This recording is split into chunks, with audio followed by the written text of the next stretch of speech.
Hi, welcome to this video series where we'll learn Ethers.js by creating a dApp for selling company shares.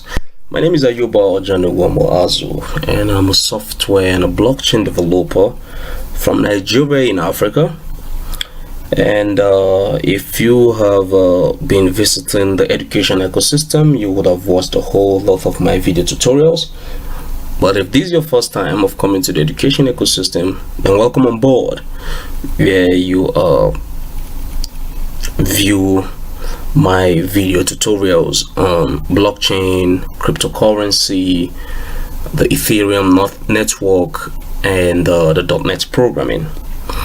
In this video series here, we're going to learn Ethers.js, which is an alternative to Web3.js, by creating a dApp for selling company shares. And in this video series, we are going to create a dApp where a company will issue out stock, where users can purchase those stock by sending Ether to the company's address and getting the stock in return. And then the users can transfer that stock to another user, or they can sell the stock back to the company and get their Ether back. And then we're going to create a smart contract at the end of the day that will that the company can pay bills, from the smart contract, and then they can see the company's worth and the cash that has been assigned. Of course, the cash is going to be in Ether. So we're going to interact with the smart contract via Ethers.js rather than Web3.js. So the goal is to teach you Ethers.js and see how you can use Ethers.js to interact with smart contracts. In the first video, we created an escrow account where we connected to the escrow account via Ethers.js, and the escrow account was created in Solidity. But here we're going to create our smart contract in the Viper programming language. This is just to show you that you can use either Solidity or the Viper programming language, and you can interact with both of them, any of them, through Ethers.js. So sit back, relax, and enjoy this video. Thank you.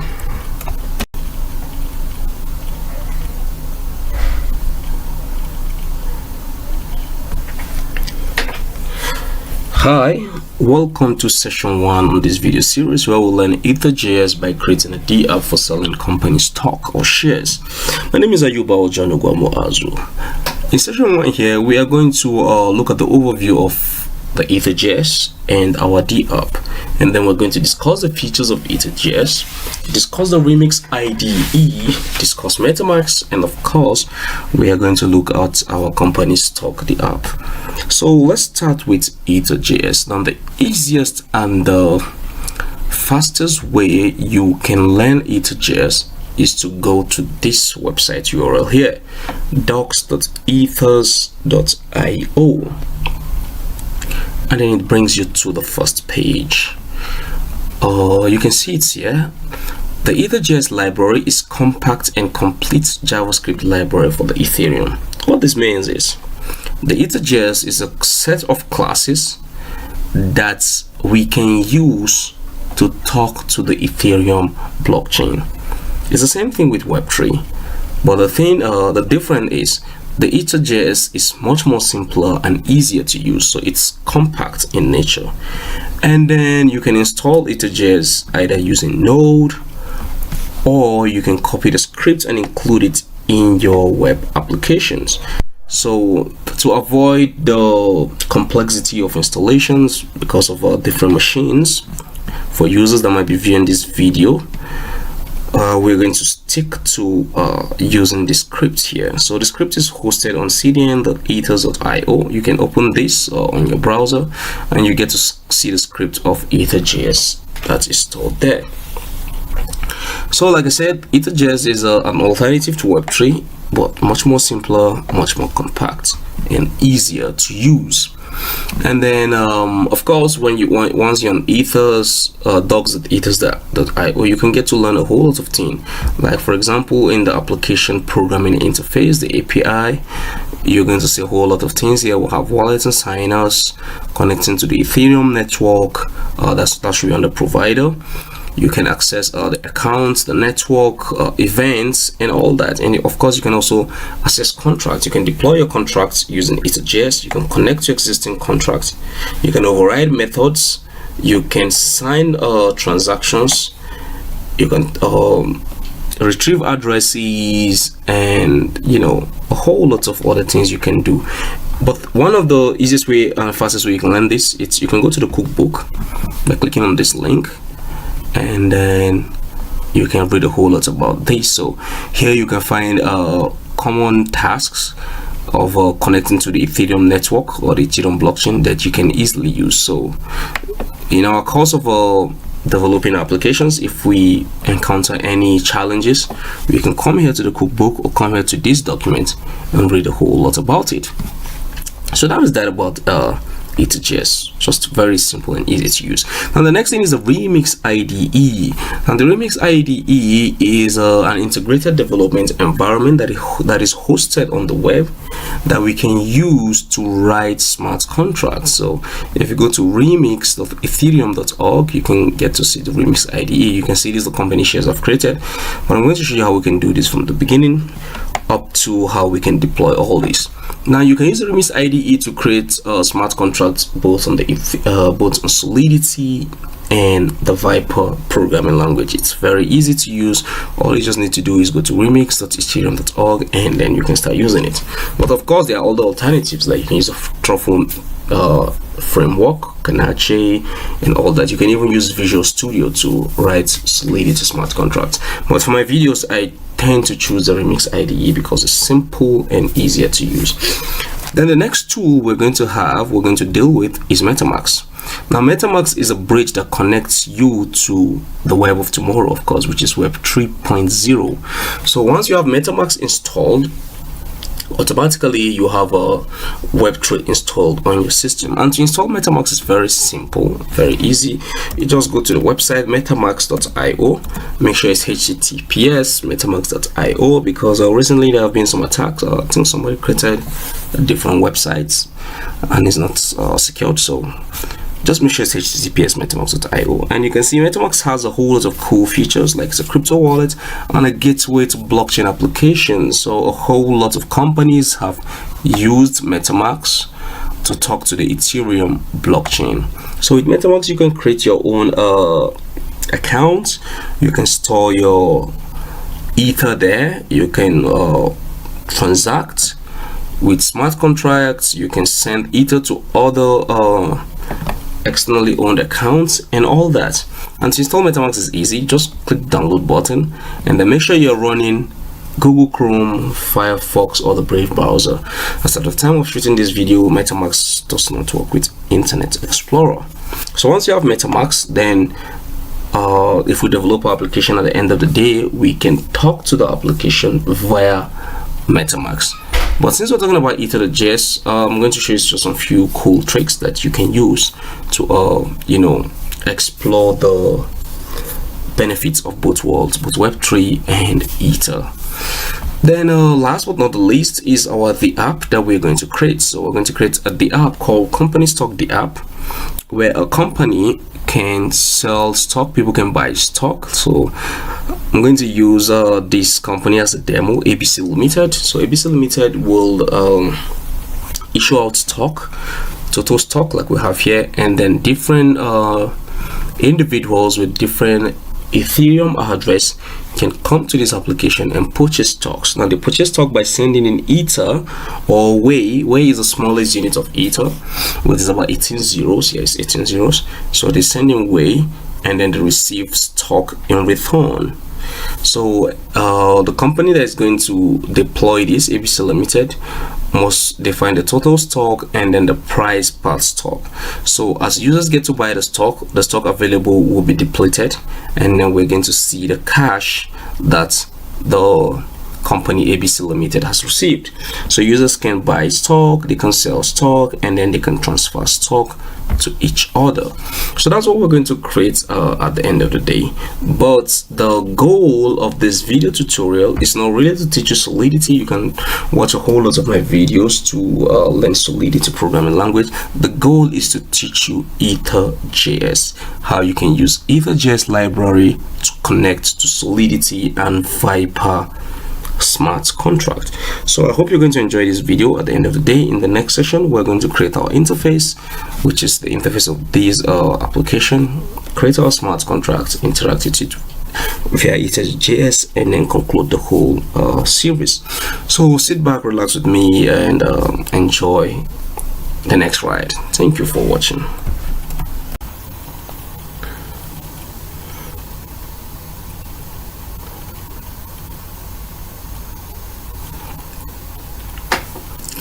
Hi, welcome to session 2 on this video series where we'll learn Ethers.js by creating a dApp for selling company stock. My name is Ayuba or John Azu. Now in session 2 here, we are going to create our company stock dApp interface, and it's just going to be a simple interface like this. So we're going to do ABC Limited, or maybe I just use XYZ Limited. So we're just going to create this interface where we have the home, the buy stock, the sell stock, and transfer stock. So, and then we're going to display all these, and we should be able to at the end of the day interact with this HTML page. So we're going to do this in HTML. Now you can use any text editor to do this, but I'm going to stick to my favorite text editor, which is Visual Studio. Now you can use Visual Studio Code to do the same thing. So for me, I just go to File and then go to New. I go to New Website. You can use Visual Studio Code, like I said, to do this. It's also a recommended tool. So I just open a new ESP.NET empty website. So I call these company stock,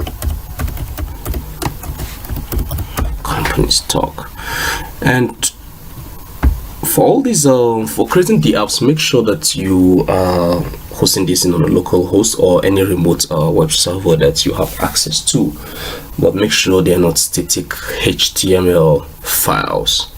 If not, it's not going to run because of security issues and all that. Okay, all right, then we have this. So the first thing we'll go to getbootstrap.com and then just download that. So you go to getbootstrap.com and then you download the CSS file.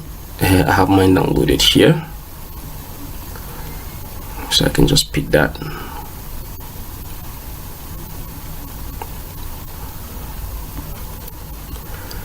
So I can go to my downloads.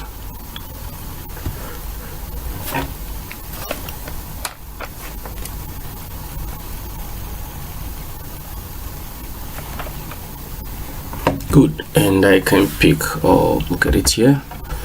So I just pick this version. So once you've downloaded it, pick the the CSS and the JS files. So just pick these two folders, and then you can just add it to your project. So we add that. So you come to the website here, like I said, just click the download button.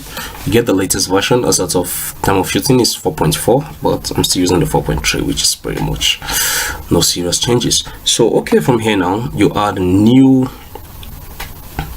HTML file. So I'm going to call that index, the first HTML file.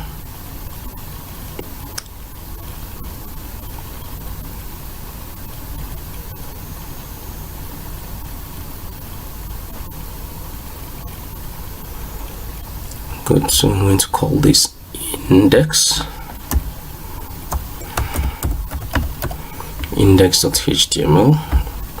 So I go right ahead and click and add this. Okay, good. So I can quickly drag in my bootstrap.css, the minified version of this, and I can drop this here. So here's the interface we want to create, right? So we can just look at it. So ABC Limited and all that. So I'm going to start like this. So I just said div class row. I can style it a bit.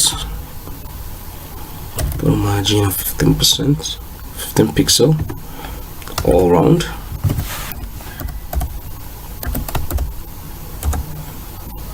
Okay, so we say div class column md6 column md6.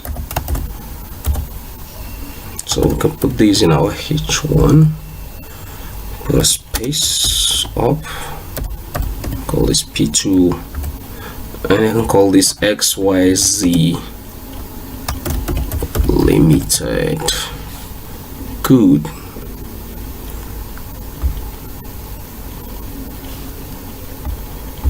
Then the next thing, we also do this div class column md6,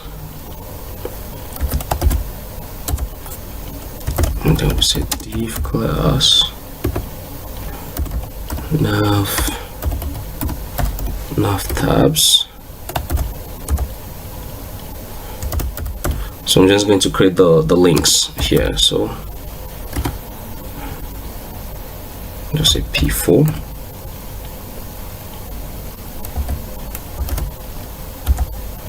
Oh, this is sorry, ul.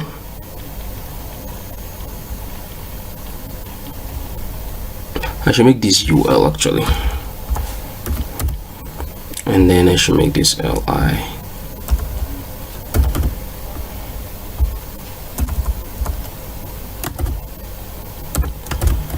So I can put the links here. So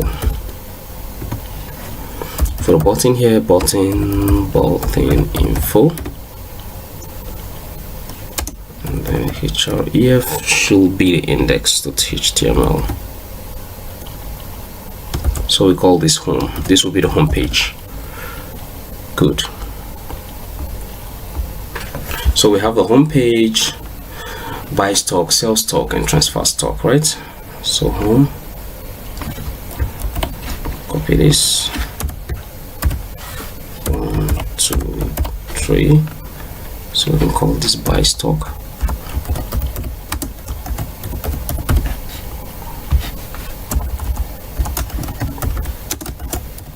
Sell stock.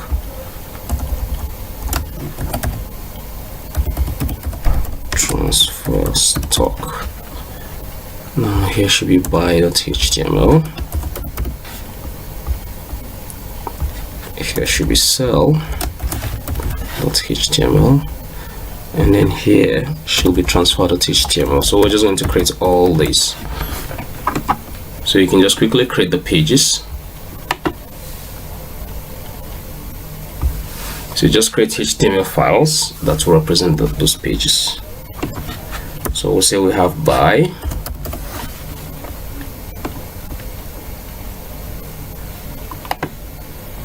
we have sell,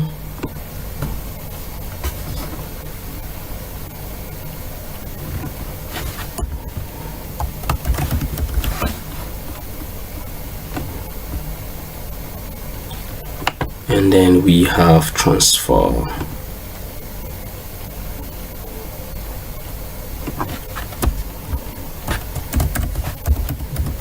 Transfer.html. Good, so we have all these pages here. So now that we have this, let's run this and see.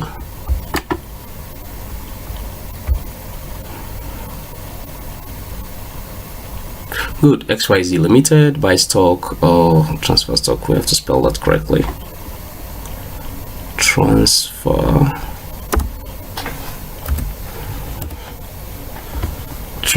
stock.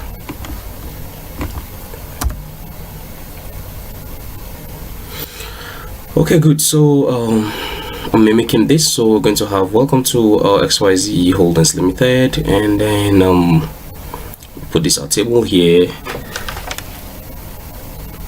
and then we just put welcome. Well, I'm not going to put your name here, so it's just going to be your Ethereum address. We're just going to pick that and display it here, and then display your current holding, and then of course make use of our calculator and the rest.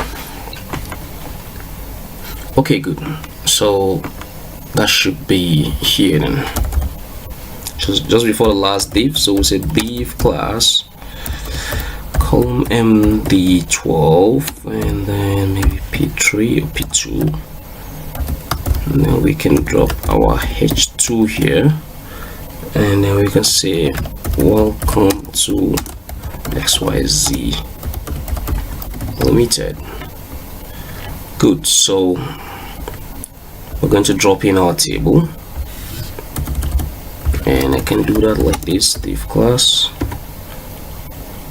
Okay, you can just put that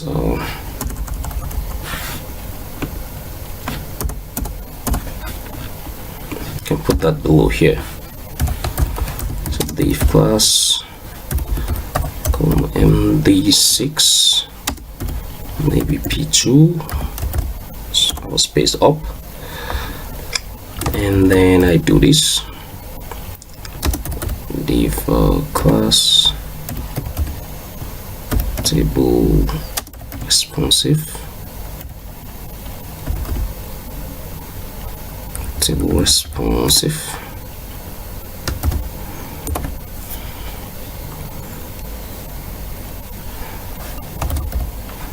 and then I put my table.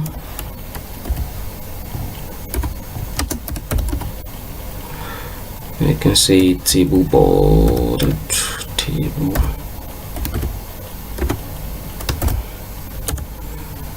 So I'm going to have table row, and under that we have table data. So we have total stock, stock available, price per stock, and cash. So total stock, right? Total stock. So I can put an ID and say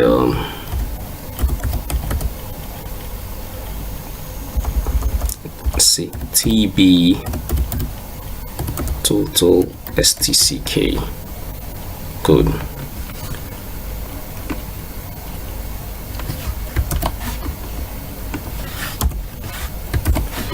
So total stock, says stock available. So the total stock will show us the total stock that the company is holding. So stock available. This is after someone has purchased some stock from these smart contracts. Stock available. Then we get to see the stock available. I want to display what again? Price per stock and cash. So TB stock price STCK price. So we call this price per stock. Price per stock, and then cash available.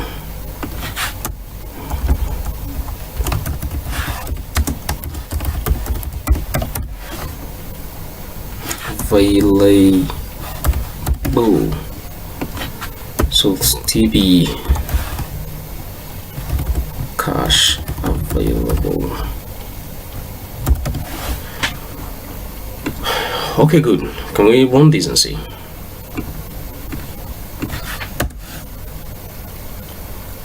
Good. So welcome to XYZ Limited. I need to put that here. You can say text center. So I need to centralize that. Good. So we're going to fill in our table information here. All right. Now the next thing is I think I need to do this out of this like this table bordered like this. They should have gone fine for me. Good. So I can space. I might not even need this first one.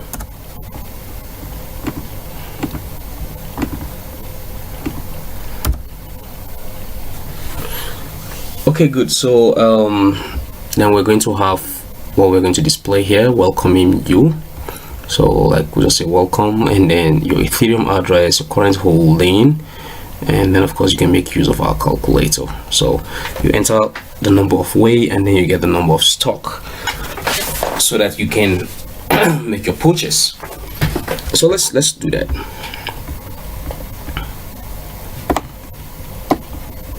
So you find the this div here that contains that column, second to the last div. So it's a div class column md6 p2,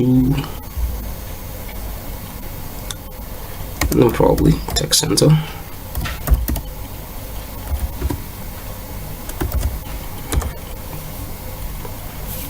Good. So we say h probably 4, and then do these two.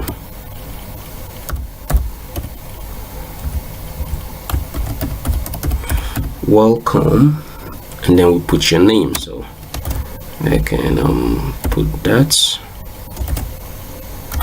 Let's say ID,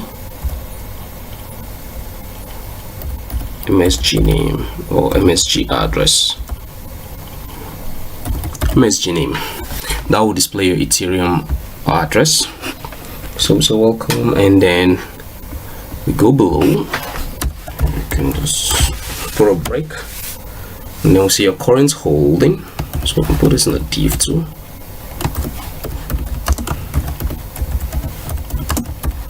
Current holdings is, and then I can put this here.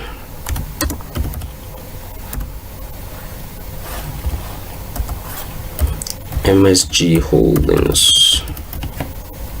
So we can display that, and then we can see make use of our calculator, right?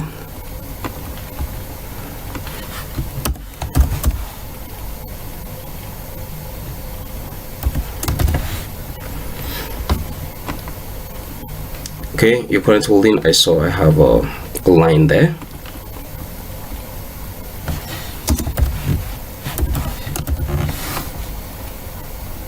Probably the line is enough. Then so make use of our calculator.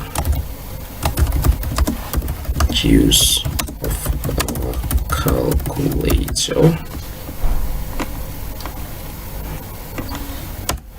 And that's just very simple. We'll just drop text boxes. We'll just drop this text box. We'll put an equal sign, and then we'll drop another text box. And then here we can placeholder. We can say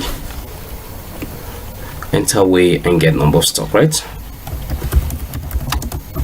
Enter weight and placeholder number of stock. So you enter weight and then you get the number of stock. So let's refresh these and see.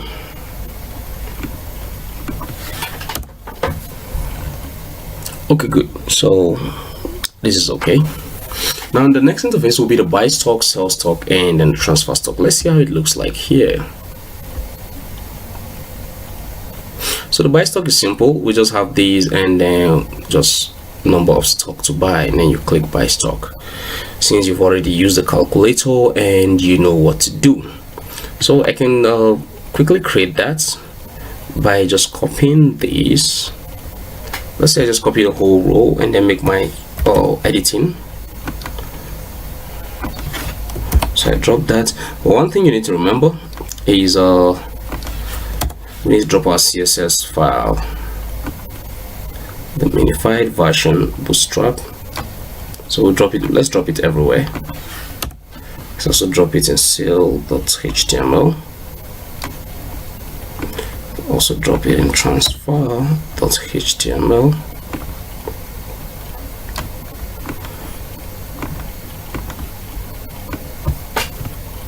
Good. So we're in buy, right? Everything remains the way we want. Just here, instead of welcome, sorry, we'll just say enter number of stock to buy. So just change this, enter number of stock to buy.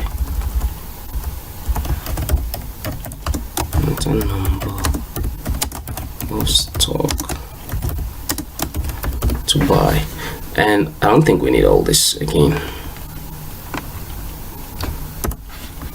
because we can put just our break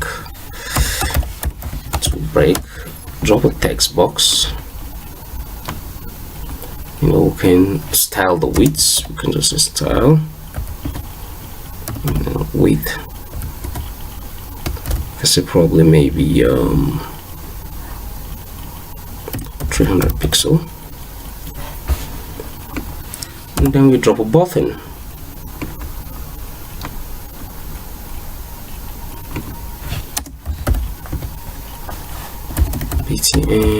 btn info.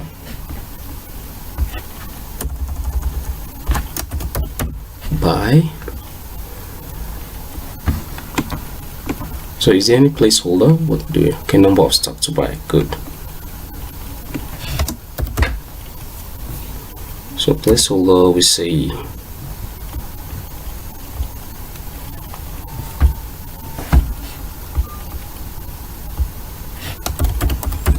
number of stock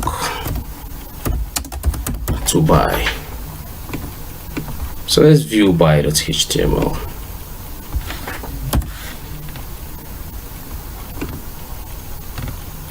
Good, number of stock to buy, and then you click the buy button. So it's going to be the same thing for sell. So let's just copy this whole page.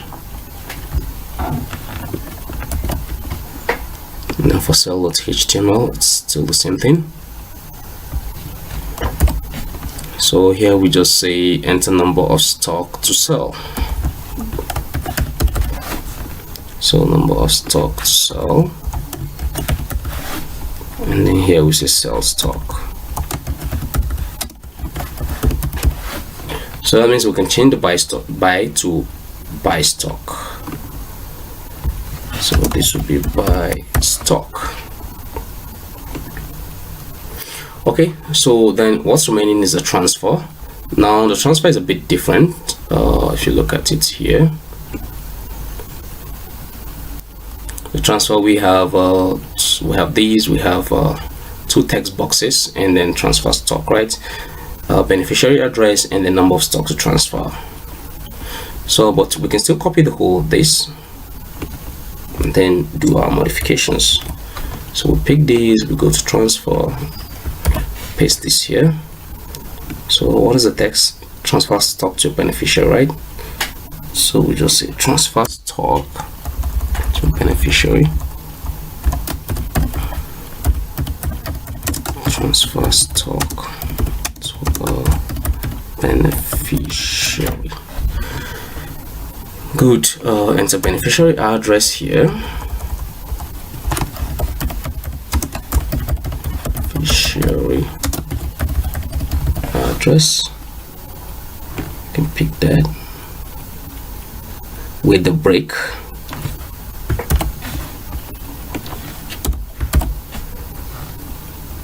And then we say more stock to transfer. Number of stock to transfer, and then we can put another break, and then we say transfer stock.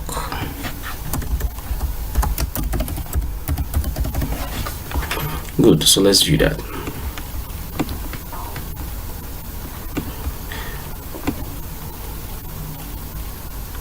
Okay, let's put proper break. Make the break 2.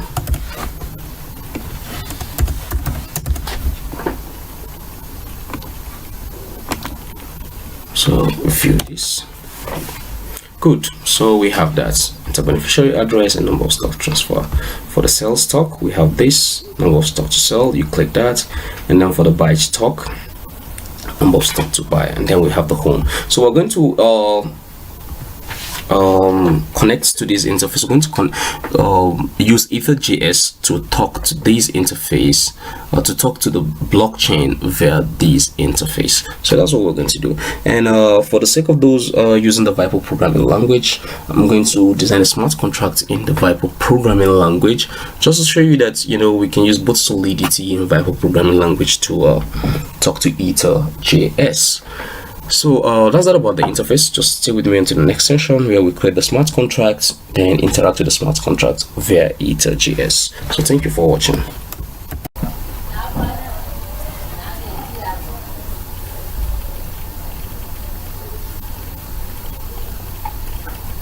Hi, welcome to session 3 on this video series where we'll learn Ethers.js by creating a dApp for selling company stock. My name is Ayuba Ojanugwamu-Azu. Session 3 here, we're going to create a smart contract, and the smart contract will be a company stock smart contract in the Viper programming language. Now, the reason why I'm doing this in Viper is for you to ascertain the fact that you can connect to the blockchain. You can connect to your smart contract, whether it's a Viper smart contract or a Solidity smart contract. You can use Ethers.js to connect to either of them. So that's why the last two videos, this video and the last one I did, the auction, the app, it's both on this programming language.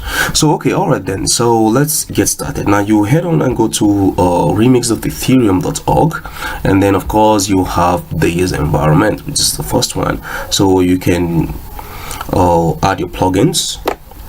You can just click on this to see all the different plugins that we have here, and then you can add that. Now our environment is going to be the Viper programming language, so we can just click any of these, and then of course you can see that we have this compiler here. So we're going to leave these on the remote compiler, even though it's not okay for production use, but for simplicity case we're just going to use a remote compiler to compile our smart contract. So we're trying to avoid all the complex installation for different viewers that might be viewing this application. So let's get started. Let's go here. You click on this, then you go to browser, create a new file, click on that plus button there, and then we'll call this company stock. Company stock .viper is .vy. So you go right ahead and click OK. Now we said we are going to create company stock smart contracts where we can transfer stock, buy stock, sell stock, and then pay probably a vendor from the company. So the company can decide to pay a vendor for an expenses sold. So first of all, we're going to define the unit value of our currency, and of our stock rather, and we're going to do this in way. Everything is going to be in way. So let's start with the unit value. So units, so we call these units. Then of course our currency value,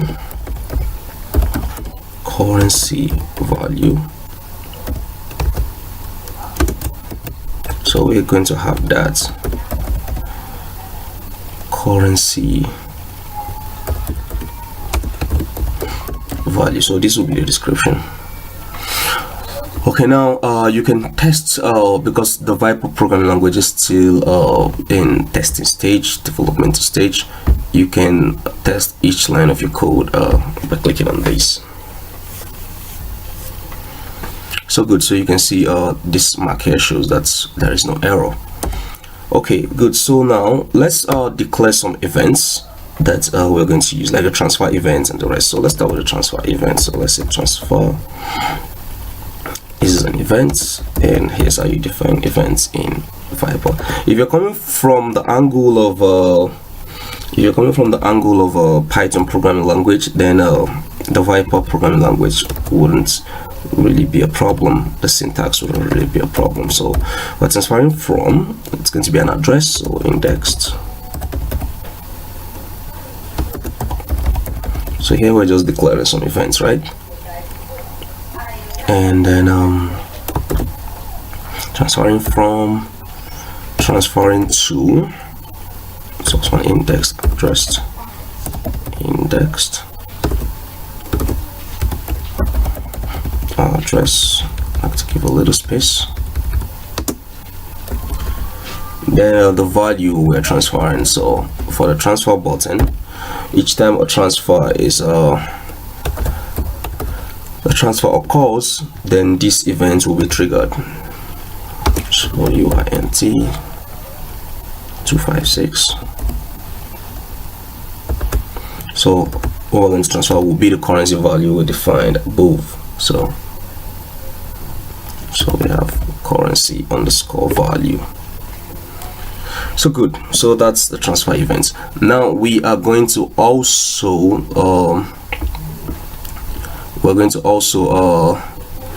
do the buy event, the sell event, and the rest of it. So okay, that's the transfer events. So the buy event is also an event.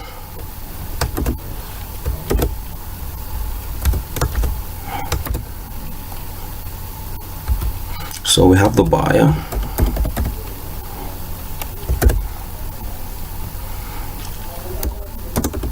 indexed. So we have the buyer's address, person buying the stock, and then the buy order. So that's how many stock is she willing to buy. So buy underscore order T256 currency value. So that's the buy event. Then we also have the sell events.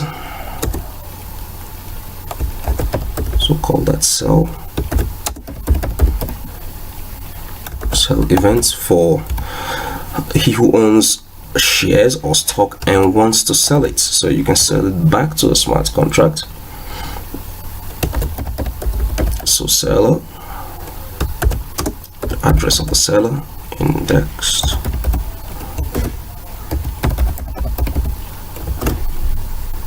and then the sell order, which is going to be in our currency value.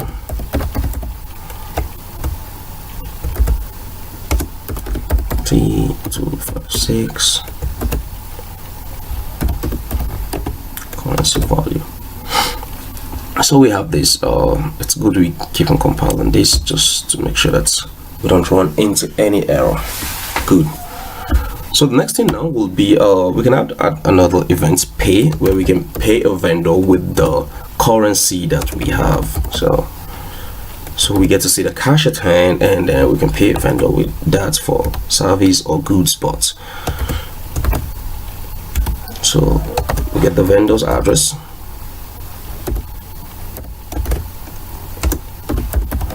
index,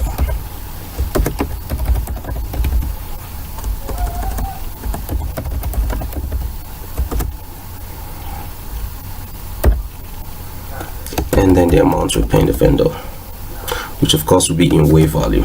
Like I said, we are going to run this mostly in wave value, just small wave value instead of ether.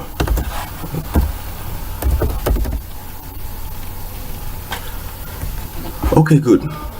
So now that we have this, the next thing now is we're going to set up our company and all that.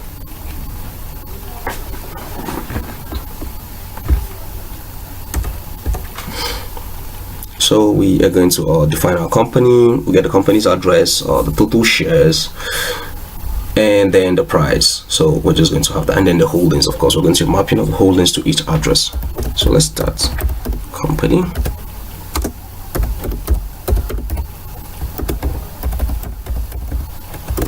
Public address, total shares. So we declare all these. T256 currency value, and then price. So the price for it per share. So T256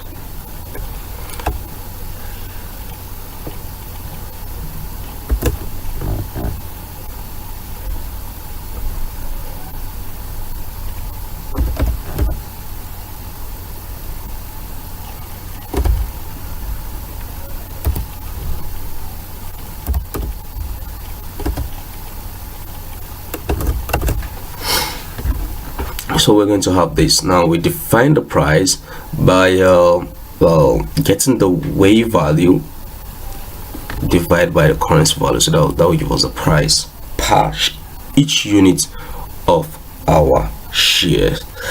So that's how we define this, or the company, or total shares, and then the price. So the price will be the wave value we're having divided by each unit of the per each unit of the currency value.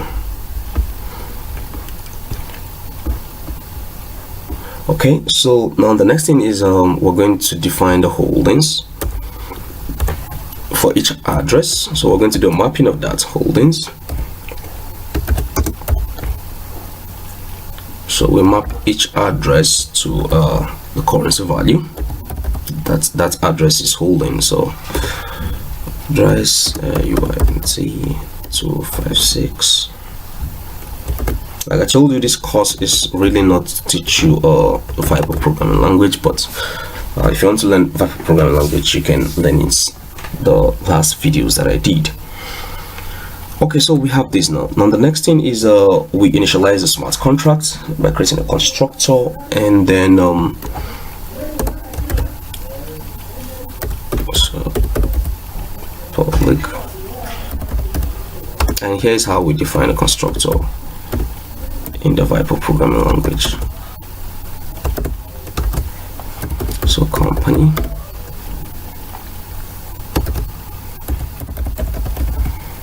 address, these are the parameters we're passing. Total shares, so we'll define these in the beginning.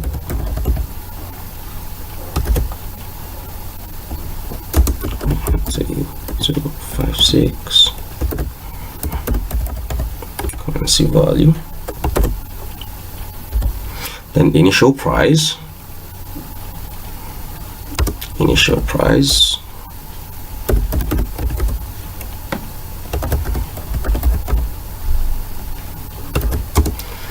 NT256, of course, which is way over currency value.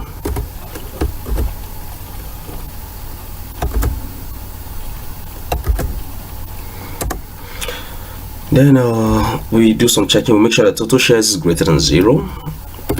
We use a SAT keyword. Total shares is greater than 0. The initial price is greater than 0, and then the account that is and the company will set up the address actually. So SAT, that's initial price is greater than 0, and then self company that we declared above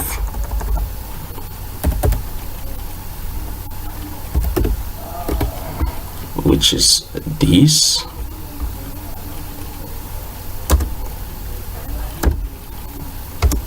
Should be this parameter here, and then total shares to the same thing. So the total shares that we declared above. Total shares that we declared above should be total shares, and then same thing with price. So the price that we declared above should be the initial price, and then self.holdings. So the company should get all the total shares initially. So say self.holdings, self.company, that's a company address, should hold all the total shares initially. Good. So now we've defined our constructor. We can compile this and see. Good, that compiles well. Now the next thing is we create we check our stock available, check and other things, just check our stock available. We're going to do this using a private we're going to do a trick here, so we can get a private and you have both the private and the public way of getting this, of returning this. So let's start with the private. It's private. Once it's marked as private, it means once you mark a function as private, it means that an external object can't call this. So we want to check the stock available. That is after stock has been sold. I want to check the stock available.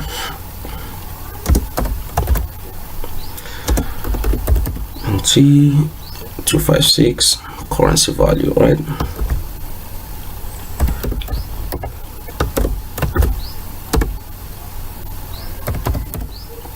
So return self dot holdings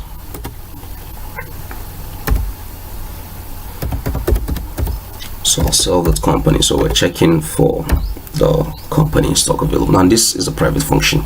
Now let's do the public function of that. Let me give some space. Let's take this up a little.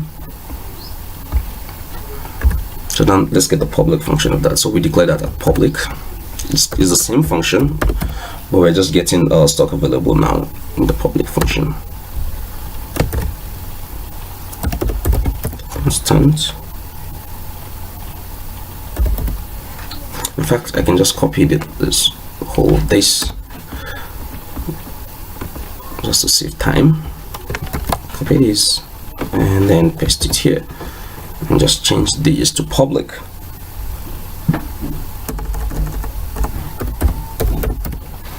And that's all. So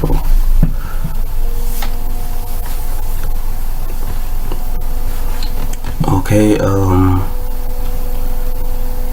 okay, good. So change that to public and then make these changes. Just call the stock available here. So that's call this private stock available, call that function stock available.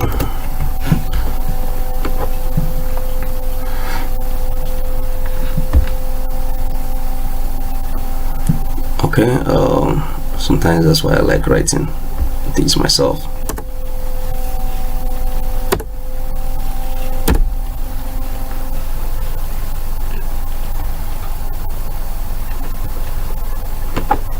Let's remove this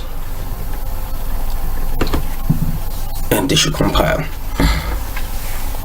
Okay, good. Now the next thing is we're going to create a function called buy stock, and then we're going to create a function buy stock where we can buy stock, where a user can buy stock. So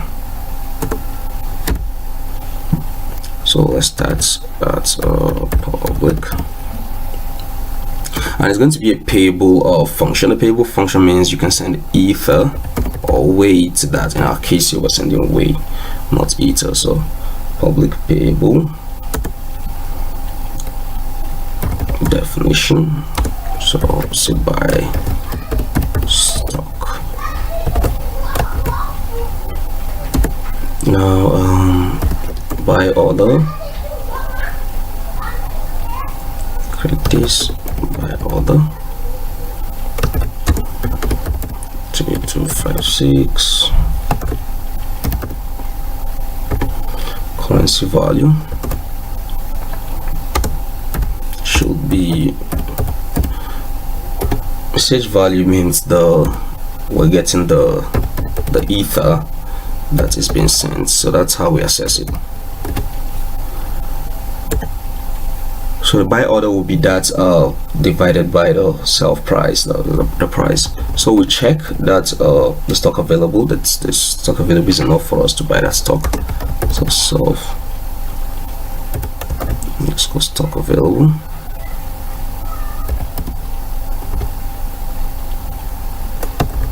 So it means we're calling that function, that private function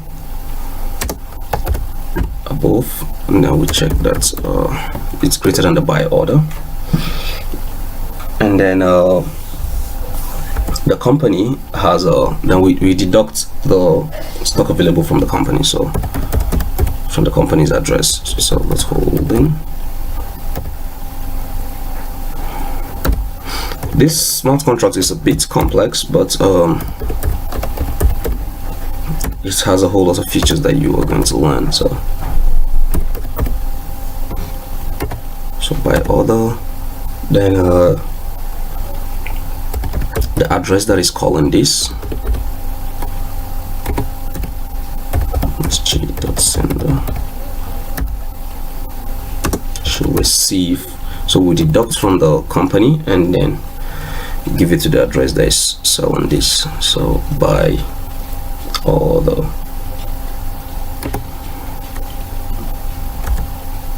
and then we log this. So we call this event. We call the buy events. So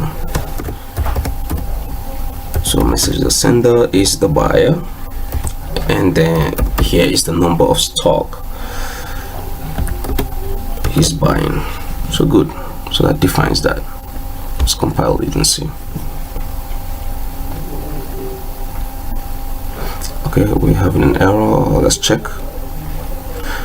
Currency value, message dot value. I think here should be small v.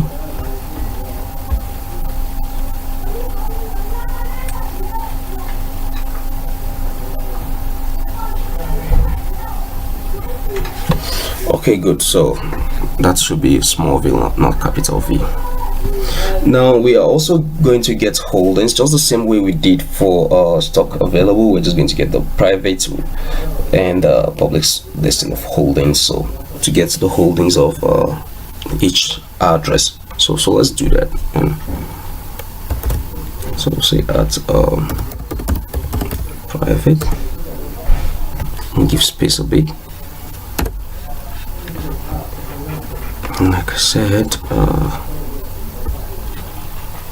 let me give space. Good.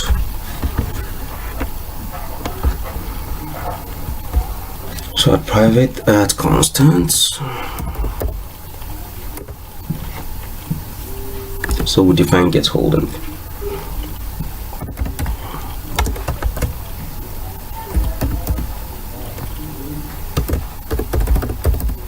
Get holding. So the stock holder, we'll define that.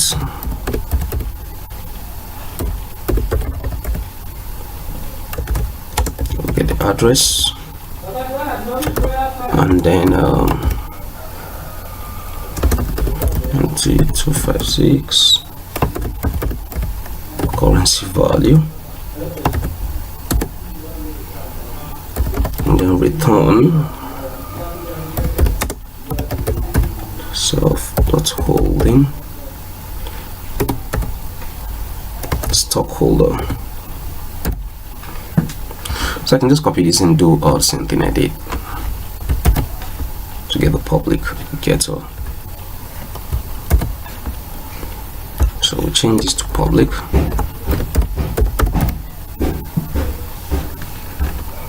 and then we remove this underscore here, and then we just call the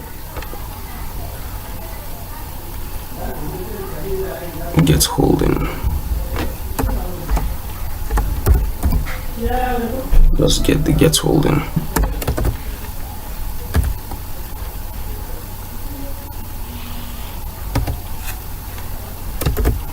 Passing the address of the stockholder, of course.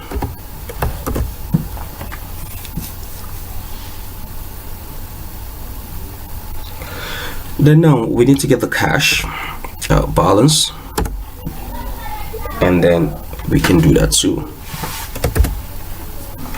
So at public at constant,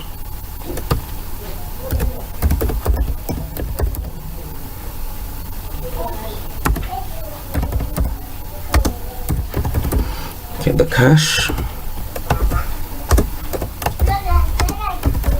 which of course is just the wave value.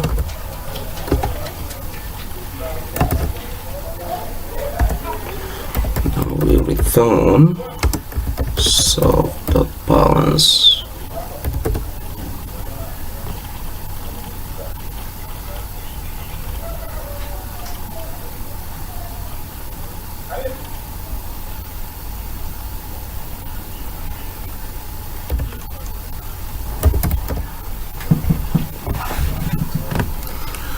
So we do that and return that.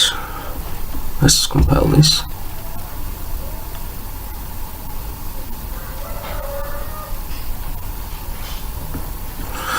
Okay, good.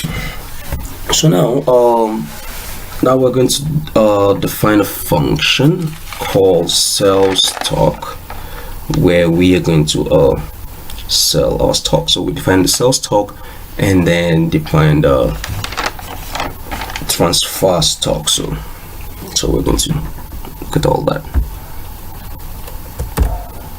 So let's come here. So we say public. Here we're going to sell our stock now.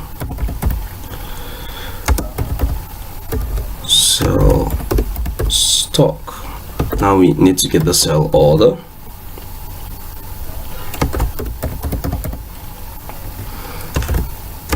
INT 256 currency value. Then first of all, we need to do some check. So we check that the sell order is greater than 0. We also check that what you have is what you can sell. So what the address has. So we call the get holding.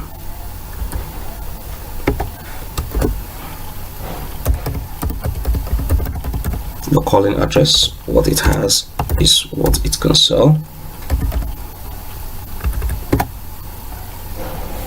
Then we also check that the balance, it's the sell order times the price. So that's dot balance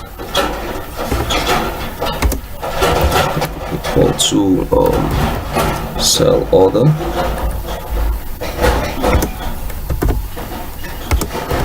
sell price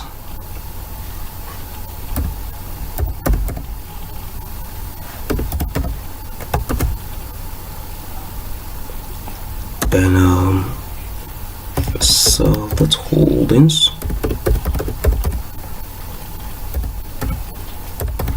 message.sender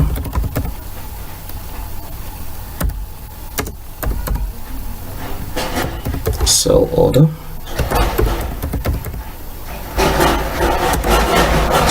and then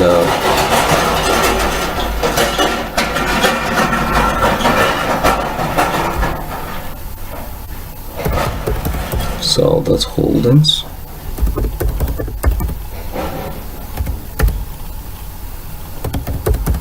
sell that company receives that sell order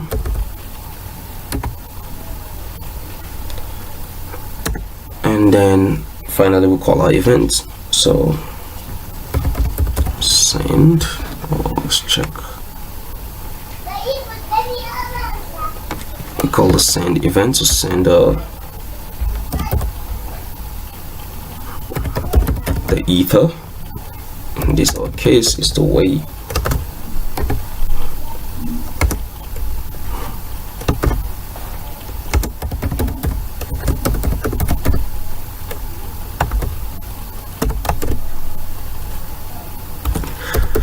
then we log our events. So log.sell, log our sell events.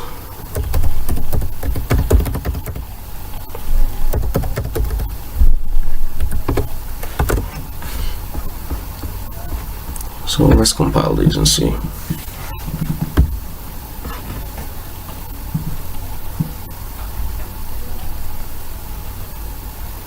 Okay, we might be having some error somewhere.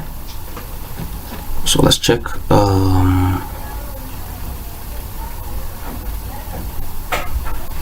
Sell stock, right? Sell order. It is 256 currency value. That is correct. Then we check the sell order is greater than 0. We call the get holding. Still the sender, so greater than sell order. So sell the balance greater than this sell order times of price. And self.holdings. So we have it here, message sender, sell order, self.holdings, self.company should receive the sell order. We call the send, message.sender, sell order and self price, and then we log our sell event. So where could this problem be from? Let's check.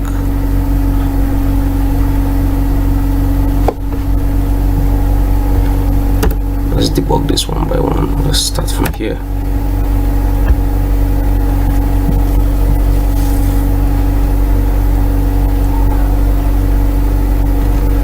Okay, let's remove these and see, because I'm suspecting this could be from the send.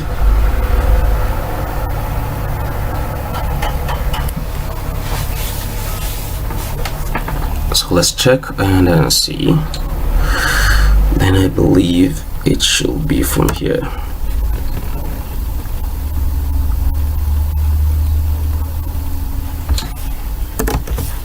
Is this capital S, send?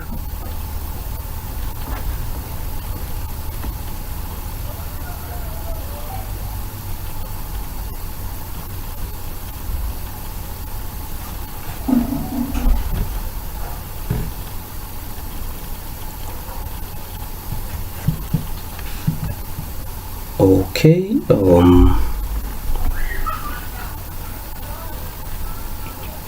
message.sender, and then sell order, and then sell underscore price. So where am I making this mistake from?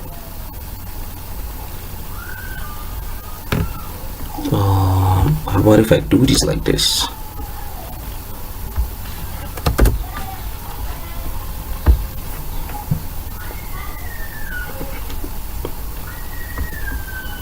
Send these to our small.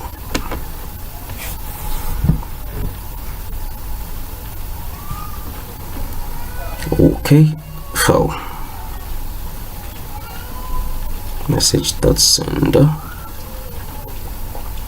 sell order times self price.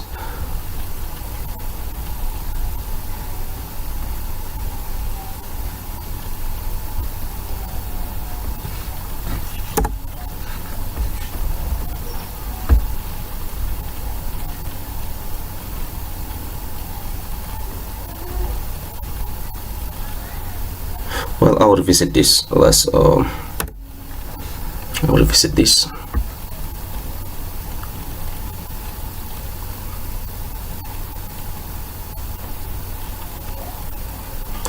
I'll revisit that. Let's compile first. See what I'm making. Probably maybe I'm not seeing clearly. Well, if you saw the error in your end, you can just quickly fix that. Well, we'll proceed. But I'll revisit it. Let me just finish with the entire functions that we need to define. So the next one will be the transfer function. So I'm going to do that, and then we can pay bills. But should we do that? Well, we've defined it, so let's just. So like I said, I'm going to give some space.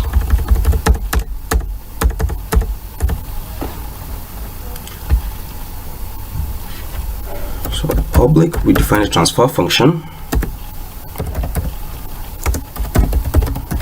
Transfer stock. So the receiver address, and then the transfer order, of course.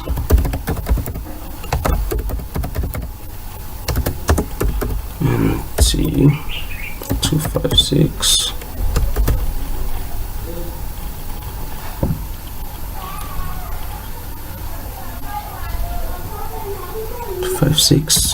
Currency value.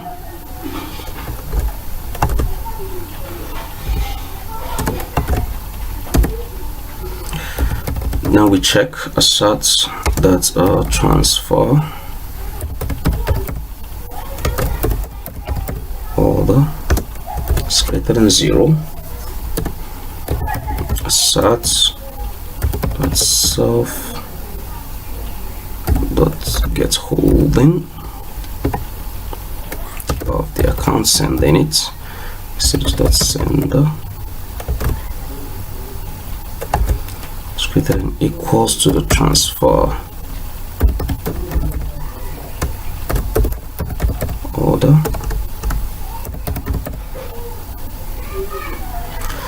Then we also check, okay, then self dot holdings of the account calling it, we deduct from that account,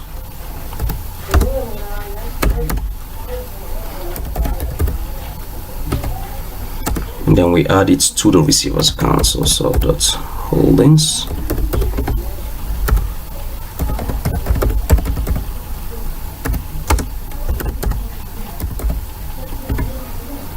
then we log our transfer.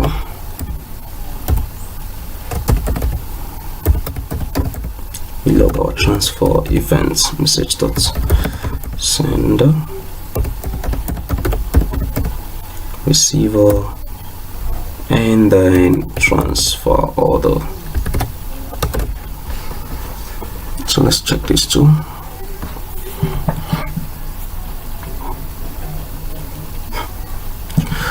Okay, I guess we'll have an error too here. And as a transfer order, okay, let's have from here transfer stock.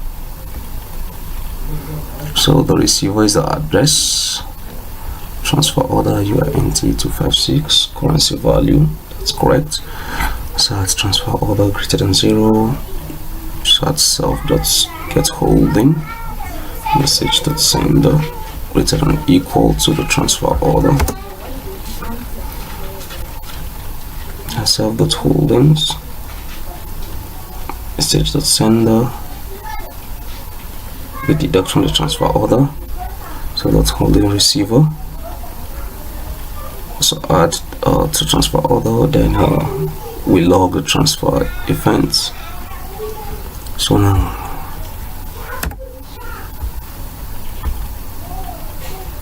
let's check this one by one.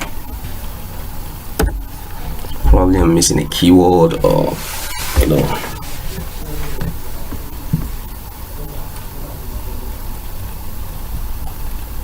let's check this.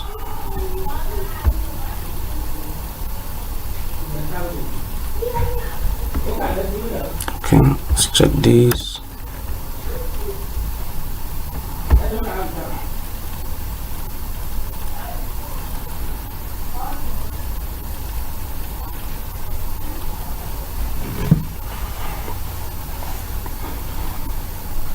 Okay, so the error could be from here.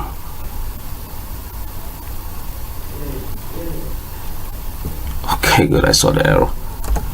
I have assert dot self, which is just assert self, not assert dot self. So you just have to be careful, you know. Okay, good, we have that. So now we said the company can pay bills, you know, and the company can actually pay bills by paying vendors with the way value they have. So let's define that function. So we just say a public,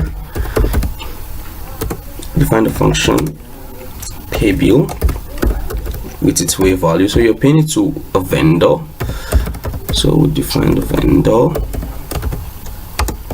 of course, send it to the vendor's address, and then the amount we're sending, it's going to be a way value. So first of all, we check that the sender is the company. So it's the company. Notice the use of twice equal to keyword there. Then we also check that the balance is greater than the amount you're sending. So that balance is greater than or equals to the amount you're paying. And then then we send to the vendor the amounts. So that's actually an internal transaction or internal function, and then we pay vendor amounts by logging this event. So we compile this.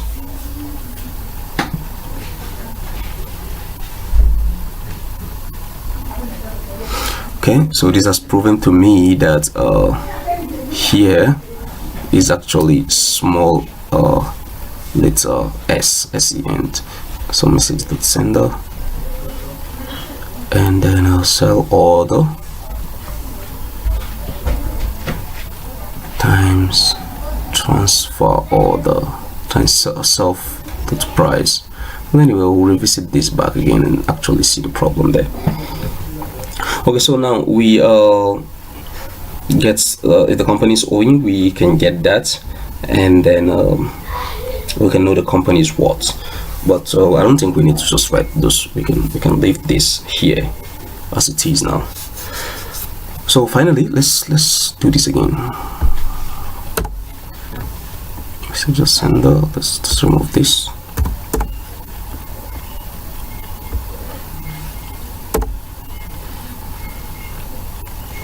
And let's compile this again.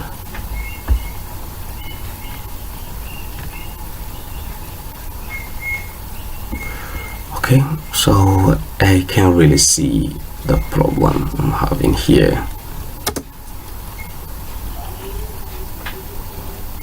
Seriously, can't really see that.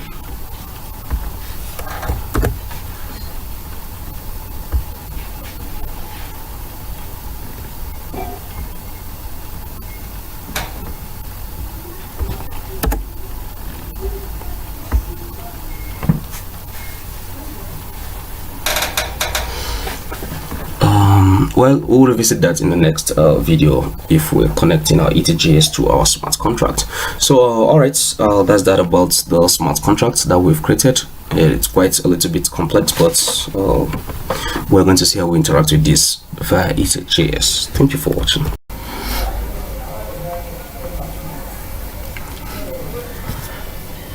Hi, welcome to session 4 in this video series where we learn Ethers.js by creating a dApp for selling company stock. Now in session 4 here, we're going to interact with a smart contract via the Ethers.js.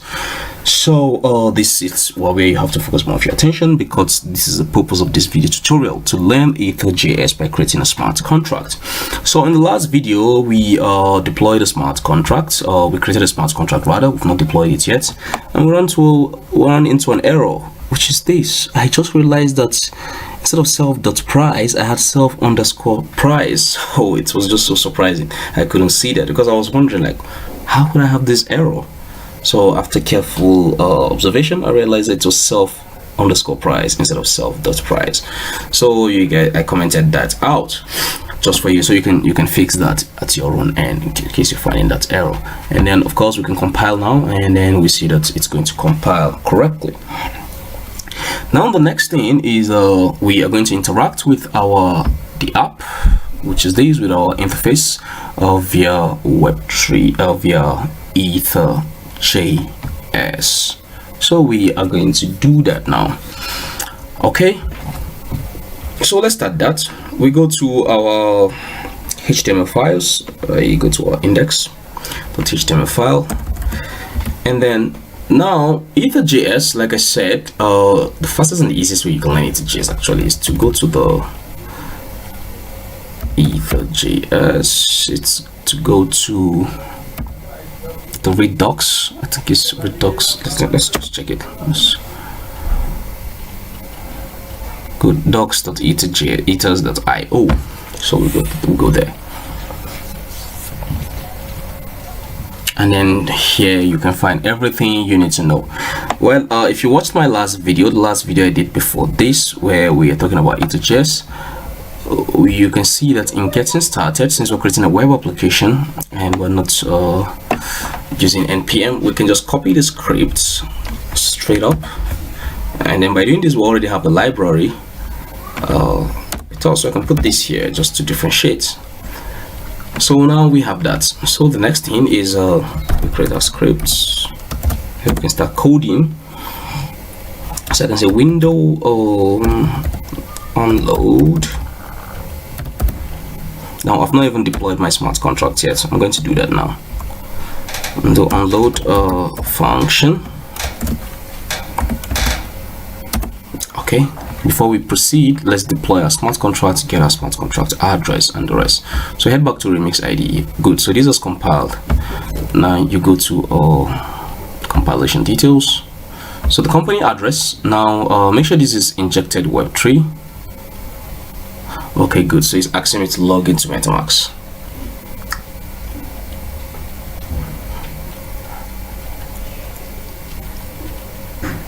So I'm going to log into that now. Okay.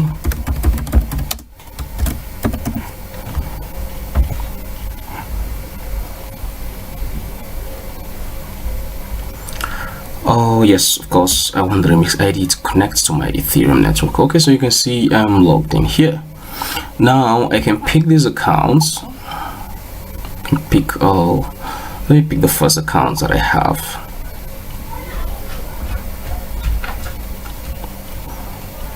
Let me copy that, and that should be the company.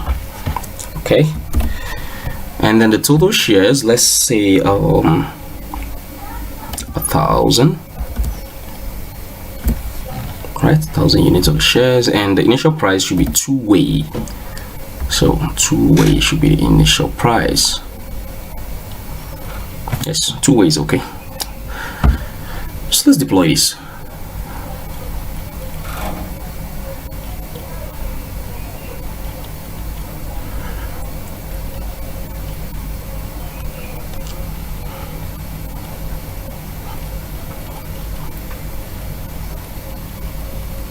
Okay, I can add more gas to make this transaction fast.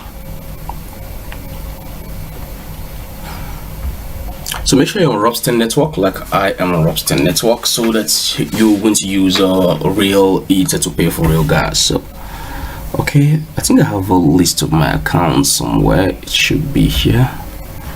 List of all my Ethereum accounts I created. Okay, MetaMask account. So I can open this. I'll need to use these. Good. So here are the list of accounts I have on MetaMask. Now instead of opening MetaMask and switching here and there, so this has been deployed, and we have the contract address here that we can copy and use that. So good. So now let's go back to our script. Let's create the first function that will get the values to fill in this table. We're going to fill in this table. We're going to get total stock, stock available, price per stock, and then cash available. So you can see that we already defined that we have total stock to be 1,000. The stock available, of course, will be 1,000, and then price per stock, which will be two-way, and then cash available. So okay, all right then. So let's start that. We said function. I can say get values. So we start with our ABI. We define our ABI. So to copy our ABI is easy. Go back to Remix IDE, go to Viper compiler, and you have the ABI here. So we copy that. So now after copying this, we are just going to paste this here. So we have our ABI copied. Then constant will declare our provider. Now we're using MetaMask as the provider, right? So we say new Ethers, the provider. Good. And then Web3. So we're using Web3 provider. That's why we have Web3 here, since we already have MetaMask installed. So what we're doing is we're mixing both the Web3 and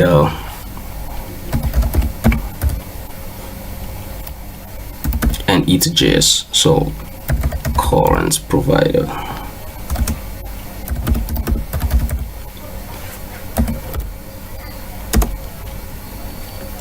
So now we declare our contract, and that should be new Ethers.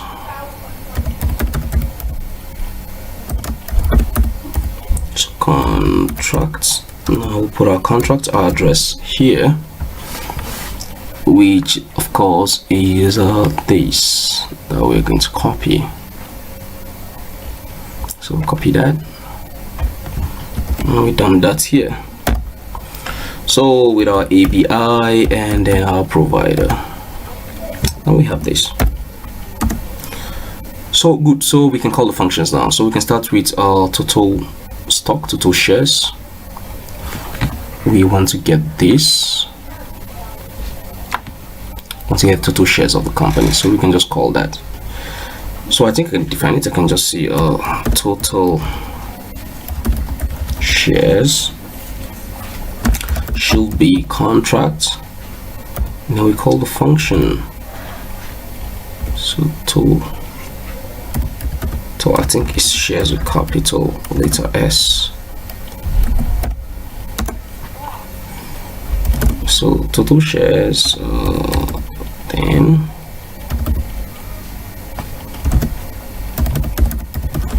function, and then result. So if there's a result, if everything is successful, then documents dot get element by ID.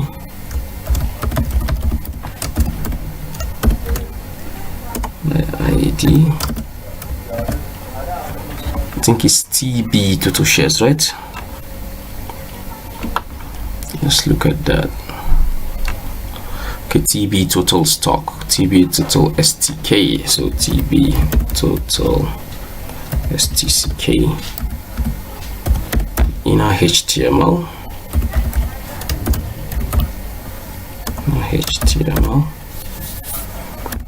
Should be results. Good. Now I can call this function on Windows load. So I can just get values. Now you must have MetaMask running before you can run this example here. So let's run this and see. And hopefully we should have a result displayed. Okay, we don't have a result displayed, so that means there must be some error somewhere. So I'm going to check that. I'm going to need this here. Can I run that again?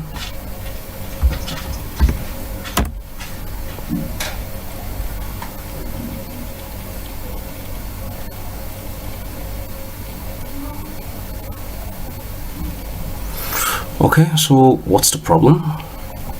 Let me do a simple debugging and see. Let me create a div ID. I call it MetaMask.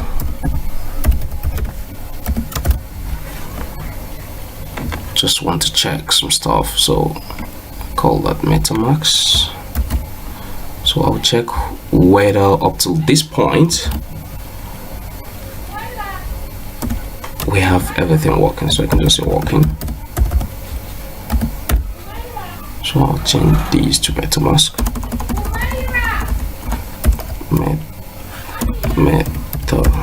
MetaMask. So let's run this and see.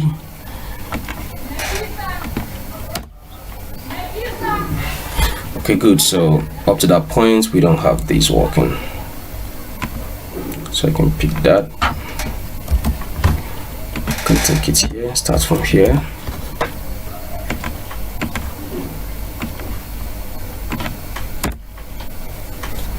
Okay, we don't have that.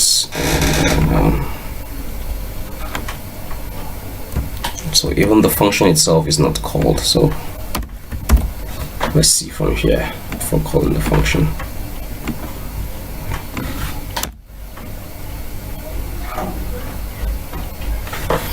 Hey, something is wrong somewhere then. We have these. Well, usually I like to make this, I like to keep this on a straight line. I like to keep these on a straight line.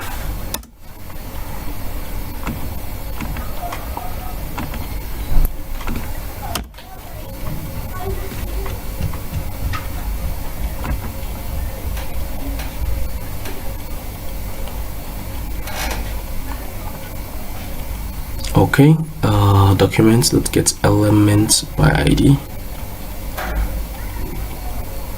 in our HTML. The HT is capital T like this.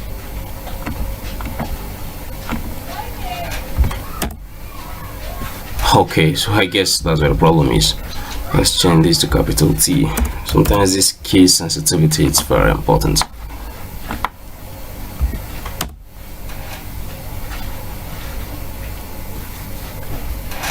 Okay, we're still not displaying the value, the total stock. So we've detected the first problem. So let's detect the second problem. Let's check from here.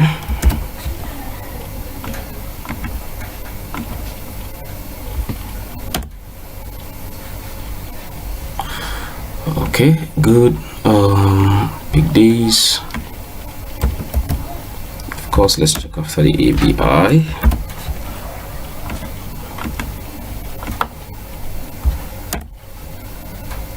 Okay, we'll get the ABI right. How about the provider?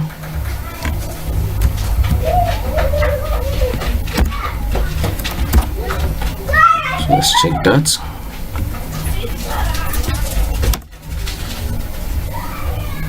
Okay, good. I guess this one problem is constant provider said new ethers dot provider. It's providers, not provider, providers. I guess that's where the problem is coming from.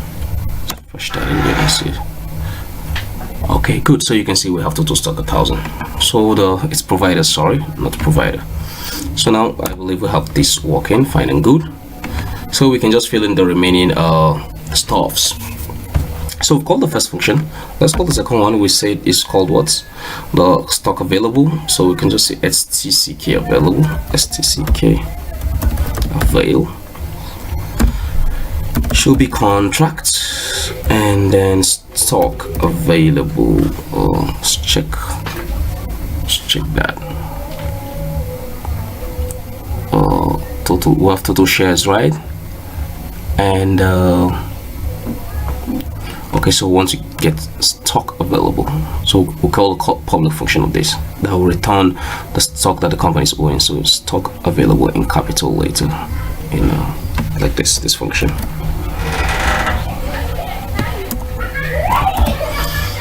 Okay, so we have these, and then just the same thing, stck available, then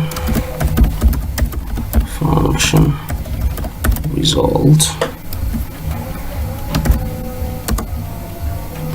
So say if result, so documents, let's get element by ID. Let's check that. It's TB stck available, TB stck available, inner HTML, and then that should be results. Good. So you can see the first one we called it, which has automatic getter and setter function set. The second one we called it, in which we set the getter and setter function of that. So let's, oh sorry, this is the one we're interested in.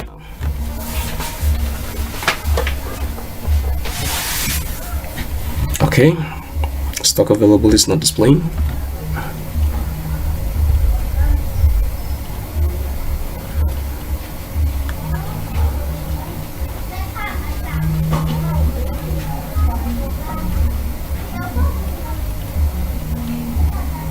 TB stck available,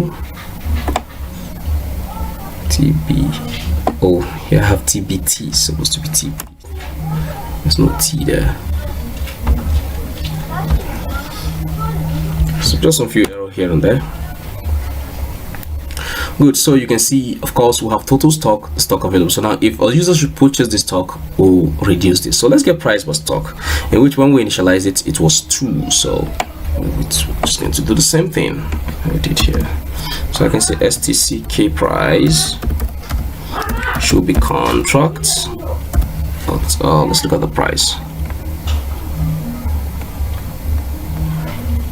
price is what? Price. Good, it's just price. So price, STCK price, then function result. So if result, so we say document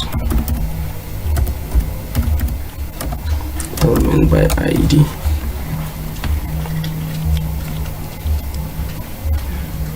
TB_STCK price, TB_STCK price, inner HTML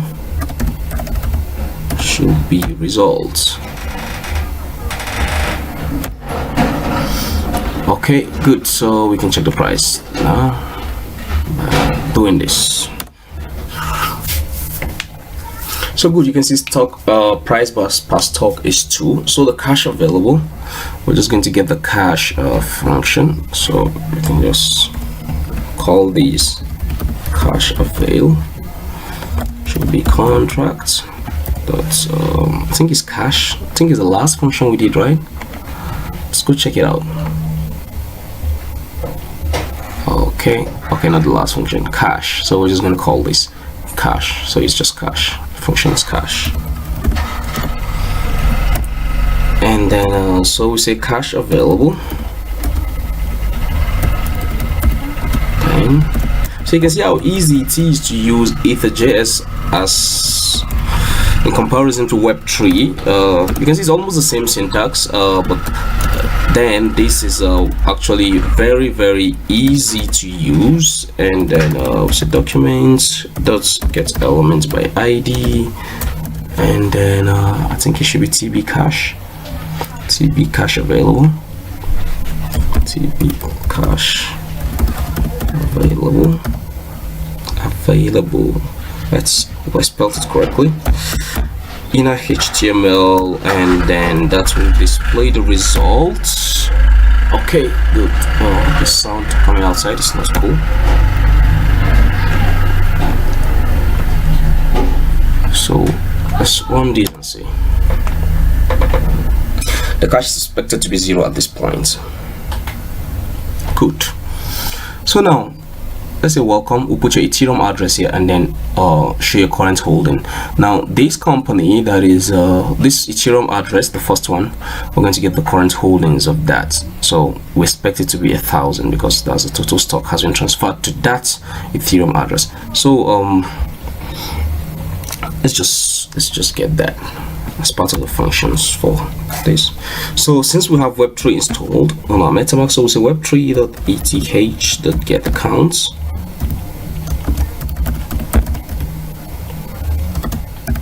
Function error, and then we call this a result.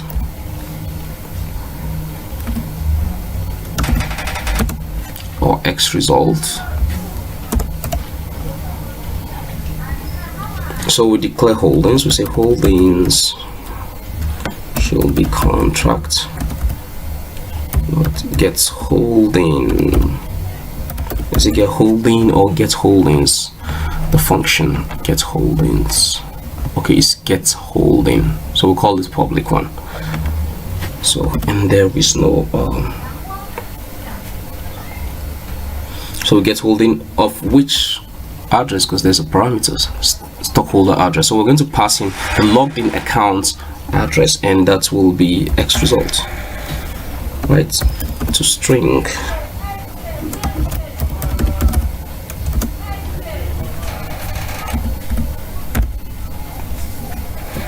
Then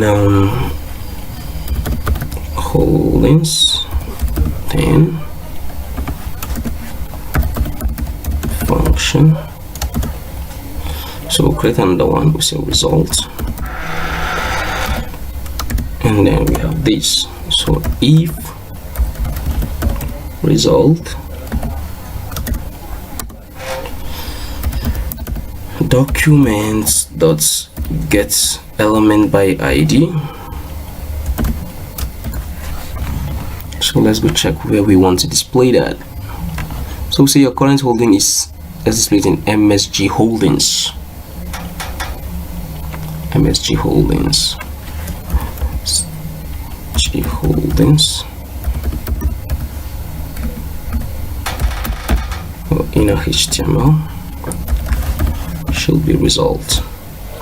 Now, one thing we need to display the Ethereum address that is logged in. So since we've gotten that here, I can just display that here. I can say MSG name.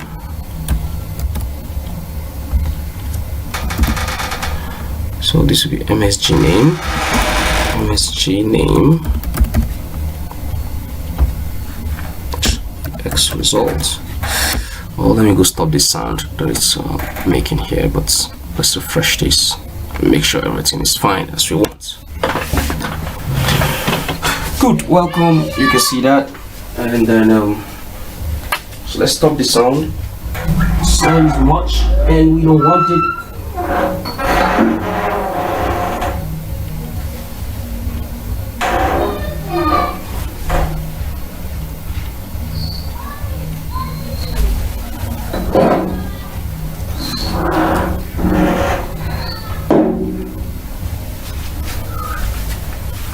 Okay, I just tried to reduce the sound. So welcome, you have your Ethereum address and then your current holding. So you can make this calculator yourself. The idea is you just take the total stock and then divide it by price per stock. So it means if I want 10 of this, how much am I going to get? So if I want 10, if I pass in 10 way, how much stock am I going to get? So that's 10 way at 2 naira, at 2, I said naira, 10 way per stock is 1. So if I put 10 way, I'm going to get 20 of this.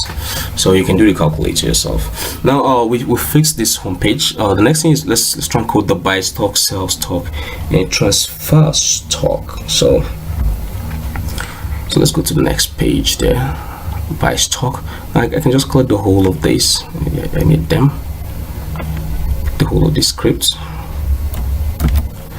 Go to buy stock, buy.html, paste that, pick this script here. I need this everywhere.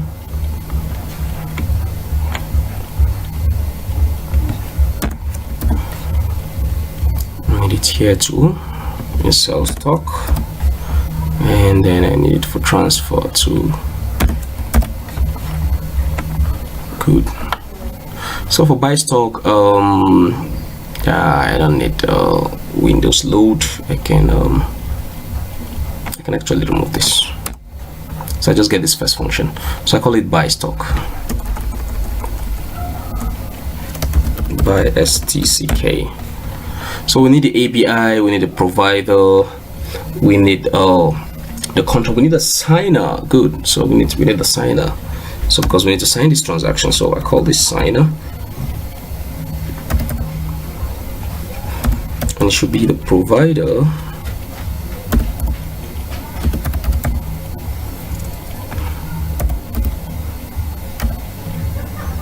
Get signer. Good. So at the 0 address that is logged in. Now here, instead of putting the provider here, now what we're going to put is the signer. So that's just what you just need to change. So we are just going to call the buy stock function. We don't need all these. We don't need all these. We don't need all these. We don't need all these. So I'm going to remove all this here. So we can create a variable buy stock by STCK, and then of course it's going to be contract. So we call the buy stock function. Let's check it and make sure it's correct. Buy stock. Okay, good. So buy stock buy with small letter and S with capital letter. So buy stock, and then we're going to pass in the values now. So we need the value to be going to pass integer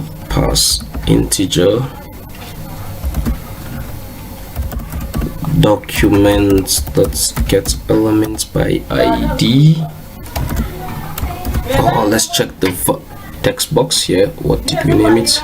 So let's name this text box, let's say text by text or text amounts. So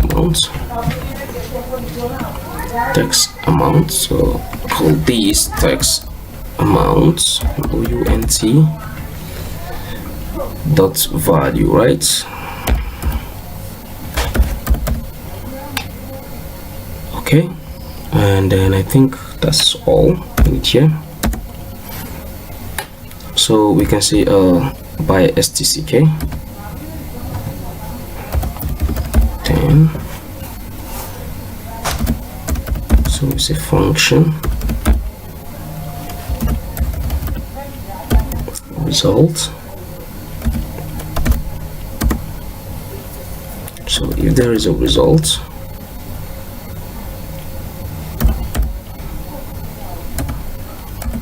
so I can just display that in my MetaMask. I can just put a MetaMask here and display in case there's an error or anything. Div ID, I can just call this MetaMask.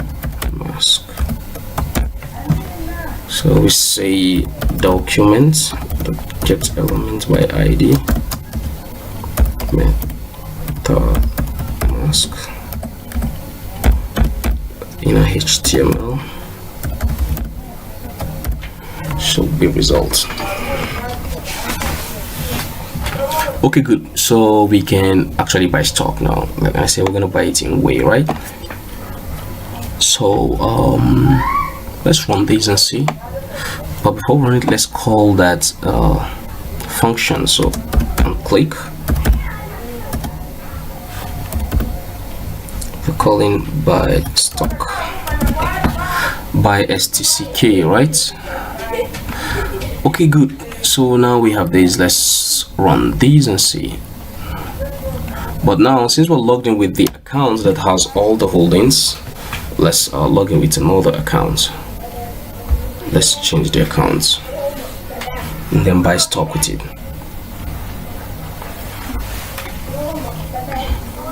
So let's use the second account.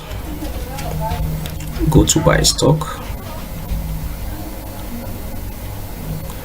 Number of stock to buy. No, this shouldn't be number of stock to buy. This should be let me check what I wrote here. That shouldn't be number of stock to buy.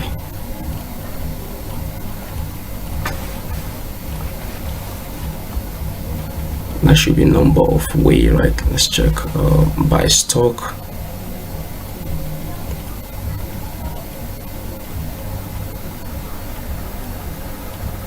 We're sending away amount. What I'm going to write here is not number of stock to buy. Here will be enter way amount to get stock, not enter number of stock. Enter way amount to get stock. Enter way amount to get stock value. So here can we change to enter way amount.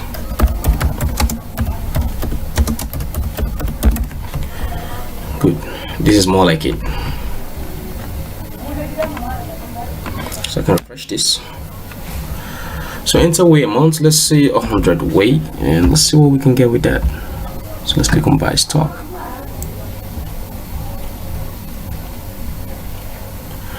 Okay, this is supposed to pop up MetaMask. Okay, good. So everything is correct. I was thinking there was an error in the, the codes.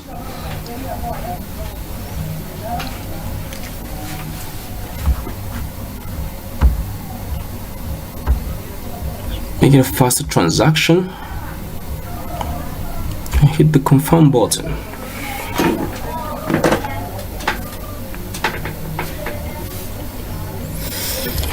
Okay, let's wait for this transaction to get mined, and let's see the result.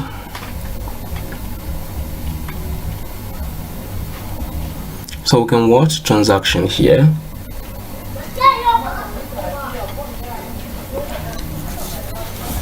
We can watch the transaction here.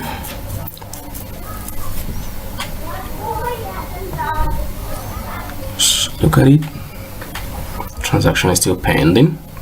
So you can actually watch these also on the Etherscan version of Ropsten. So you can go to ropsten.etherscan.io. So this transaction has been confirmed. If we go to the home page, we are going to see something differently. Good. This is the account that is logged in. It has 50 holdings, because we bought we send in 100 way, and 100 divided by 2 should give you the stock value. So that's why I said you can enter your way amount here, and then you get the number of stocks. So you can just do that in JavaScript. It's just a very simple calculation. And then you can see the cash available now is 100. So we can put 100 way. Just go change that for the cash available. You can just say 100 cash. You can just say 100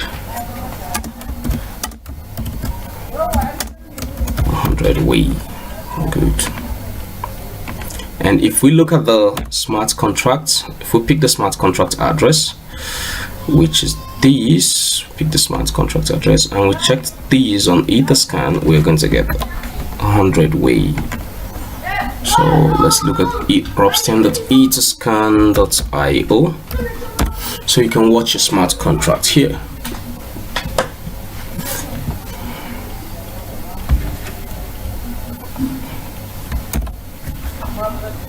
So let's watch that.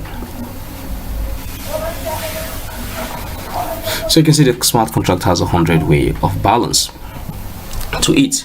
Now the next thing we're going to do is sell stock, which is pretty much very simple, pretty much the same thing. In fact, what I'm going to do is I just copy the entire codes of buy stock, the script. Let's copy this entire code and then place it here for the sell stock, and then make some changes. I can just change this to sell stock, and change this to sell stock, and then let's look at the function. Okay, sell stock, so change that, change this to sell stock. Now this will not be amount to sell, amount of the stock to sell. So I can leave that and put it amount, text amount, text amount, and then on click events we can call that.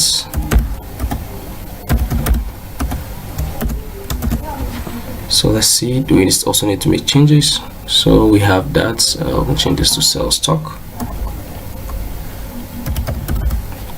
and then I can put my MetaMask here, div id, say MetaMask, and that's all. Now the login account can now sell its stock, so you can experiment this. So let's go back here. This account is logged in, right? So we'll move to sell stock and see number of stock to sell. So we have 50 stocks, so let's say we want to sell 25, and you are going to see what we'll do to how that was going to affect the value of the cash at hand and all that. Okay, this is supposed to pop up MetaMask, so we're making any mistake.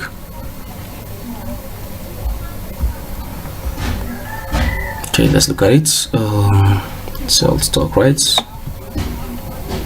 We're making any mistake. We've called the function here on click button, sell stock.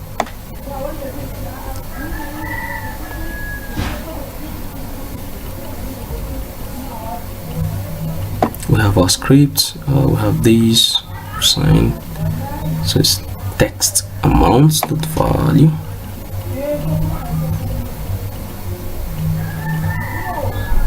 Text amount. Okay, no, we're not sending in ether, so we can remove this here. We can remove this. Good. We can remove this, and let's see if I can even remove the pass integer. Well, let's see what's expecting what. Okay, good. So we can refresh this and do again. Number of stock to sell. So let's say we're selling 25. Out of that, we'll click sell stock, and they should come up. Good.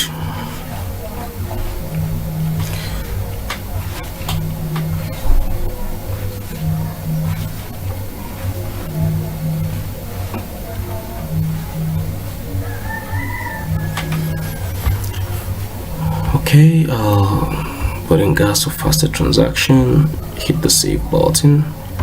Confirm that.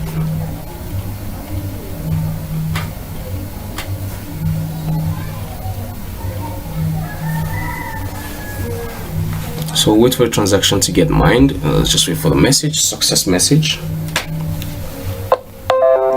Good. And then also let's refresh this again.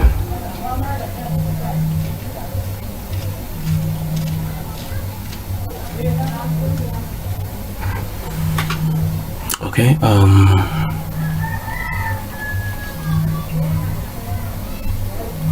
Let's look at the smart contracts.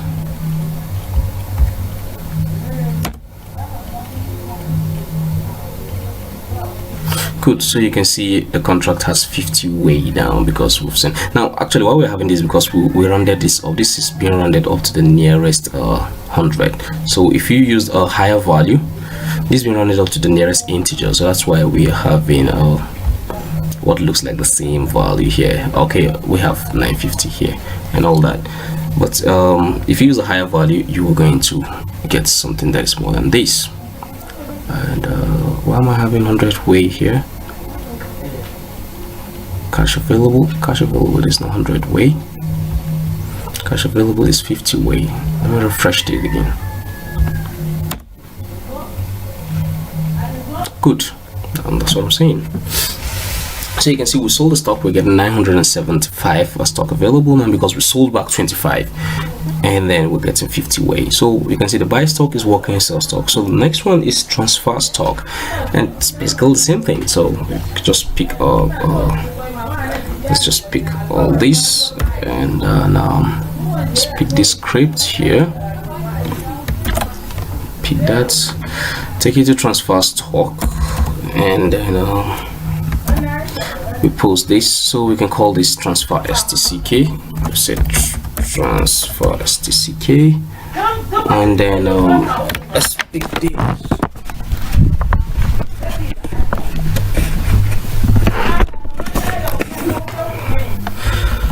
Okay, so I can say transfer stck, and then we're going to call the transfer stock, right, function. So transfer stock here. Now that carries two parameters, so this is the best way you can use two parameters on Ethers.js. I'm going to show you that. So the first one is the address that we want to transfer to, and then the transfer order, of course, the amount you're transferring. So the address we want to transfer to, we can just put that here. You can hard code the address, or you can like I said, document that gets element by ID, call this text address, and then I call this text amounts, text address, and then text amounts. Okay, so so we just have it here, documents that gets elements by ID, documents that gets elements by ID,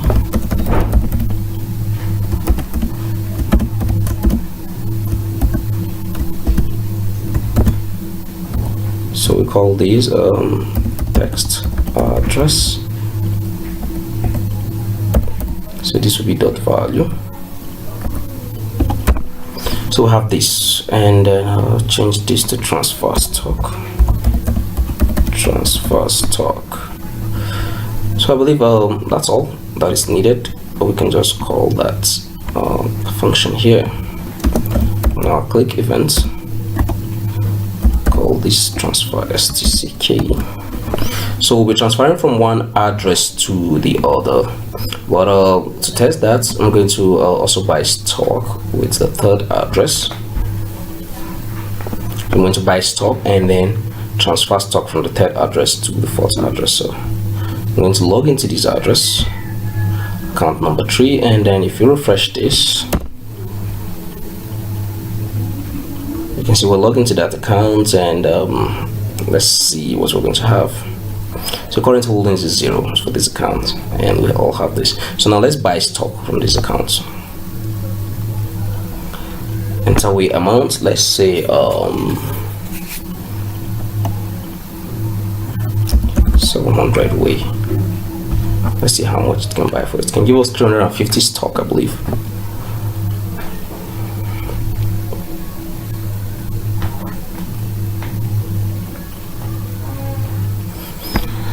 So let's check that. Good, we can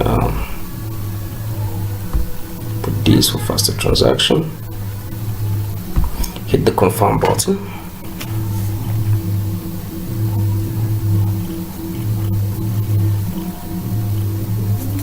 Okay, let's wait for the transaction to get mined.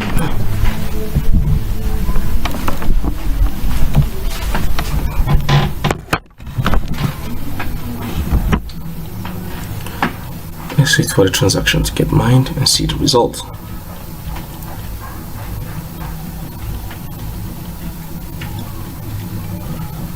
Transaction is pending.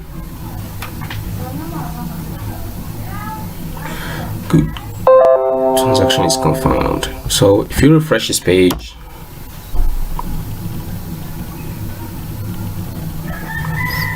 so you can see 750 way. Now we have 350 stock, so we can transfer some of this stock now to another address. So let's say we'll transfer it to this address, this last address here. Want to transfer maybe 100 to it, so put the address here, and then let's say 100 of this. Transfer stock, and then we hit the transfer button.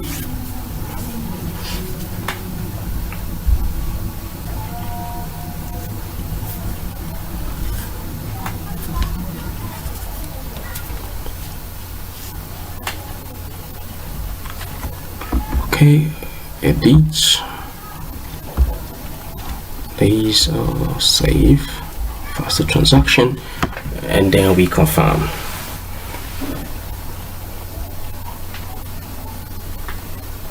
So let's wait for this transaction to get mined, and then we log in with the last address and then see the balance.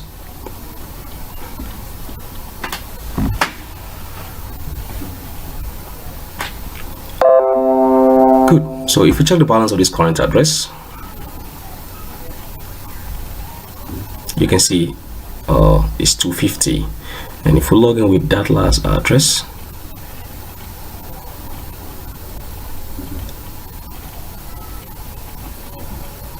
the address we transferred 100 stock to, and we look at the balance, refresh this, you can see we have 100, and the total value of where we have here, cash available for this company, XYZ Limited Company, is 750 way. So as an assignment, you can call this last function pay bill, and then try to pay a vendor a bill. Now, to give you a hint of this, is very easy. Just create the function the way I created the transfer function, put the vendor's address and then the way value, and then send ether or way to that vendor.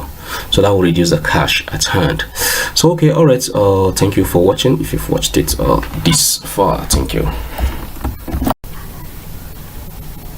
Hi, Welcome to this concluding part of this video series where we learn Ethers.js by creating a dApp for selling company stock. My name is Ayuba Ojonigwamuazu, and to have a recap of what we have done, first of all, we had an overview of Ethers.js in our dApp, and then we looked at the features of Ethers.js, the Remix IDE, MetaMask, and then of course we looked at our company stock dApp, and then we said that the Remix IDE and MetaMask are actually prerequisites and tools we need to use before we're able to create the company stock dApp.